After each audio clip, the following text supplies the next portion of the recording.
অস্ত্রের ভয় করি না। হঠাৎ করে সীমান্ত উত্তেজনা, কিন্তু নিশ্চুপ ভারতীয় গণমাধ্যম।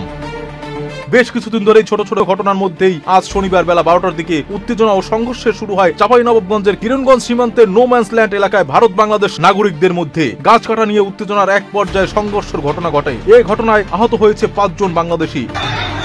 দুই দেশের সীমান্তরক্ষী বাহিনী বিজিবি ও বিজিএফ পরিস্থিতি নিয়ন্ত্রণে আনার চেষ্টা করলেও এখনো পর্যন্ত পরিস্থিতি থমথমে।